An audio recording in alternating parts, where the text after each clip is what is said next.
Hi friends, welcome to my channel. ఇవాళ మనము వెంపలి చెట్టు గురించి తెలుసుకుందాము. దీనికి చిన్న చిన్న గులాబీ రంగులో పువ్వులు ఉంటాయి. అవి చాలా చాలా అందంగా ఉంటాయి.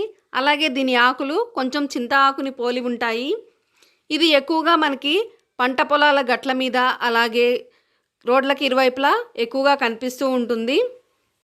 దీని ఆరోగ్య ప్రయోజనాల గురించి తెలుసుకునే ముందుగా మీకు ఒక విషయం చెప్తాను.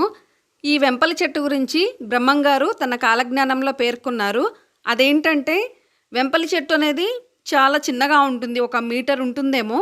అయితే భవిష్యత్తులో మనకి వెంపలి చెట్టుకి నిచ్చెన వేసేంత మనుషులు, అంటే అంత చాలా చిన్నగా మరుగుజ్జు మనుషులు వస్తారంట. అది మనం చూడలేం కావచ్చు, భవిష్యత్తులో వస్తారంట. అది నిజమో కాదో తెలియదు, కానీ ఈ మొక్కకి మాత్రం చాలా చాలా ఆరోగ్య ప్రయోజనాలు ఉన్నాయి. అవేంటో మనం ఇప్పుడు తెలుసుకుందాము. ఈ వెంపలి చెట్టులో మరొక రకం కూడా ఉంది. అదేంటంటే ఈ గులాబీ రంగు పువ్వుల బదులు తెల్ల పువ్వులు పూస్తూ ఉంటాయి. దాన్ని తెల్ల వెంపలి చెట్టు అంటారు. దీని యొక్క వేరుతోటి మనం పళ్ళు తోమినట్లయితే పళ్ళలో ఉన్నటువంటి క్రిములు చనిపోతాయి.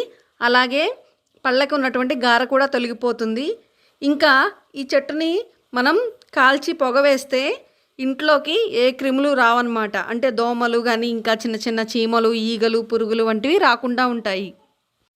పిల్లల్లో జ్ఞాపక శక్తిని పెంపొందించాలంటే ఈ వేరు యొక్క కషాయంలో కొంచెం కండ చక్కెర కలిపి పిల్లలకు తాగించినట్లయితే వారిలో జ్ఞాపక శక్తి అనేది పెరుగుతూ ఉంటుంది.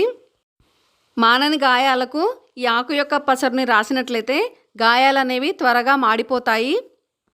ఇంకా ఈ వెంపలి చెట్టు యొక్క ఆకులు, కాండము కషాయంగా కాచి దాన్ని ప్రతిరోజు కొద్ది కొద్దిగా సేవిస్తూ ఉన్నట్లయితే విరోచనాలు అనేవి తగ్గుముఖం పడతాయి. దీన్ని సంస్కృతంలో శరపుంఖాని అంటారు. ఇది మీకు ఎక్కడ చూసినా కనిపిస్తూనే ఉంటుంది. కాబట్టి ఈ చిన్ని చిన్ని పూలను చూసి ఆనందించండి. ఇంకా ఈ ఉపయోగాల్ని నలుగురికి తెలిసేలా షేర్ చేయండి. ఓకేనా ఫ్రెండ్స్? Thanks for watching.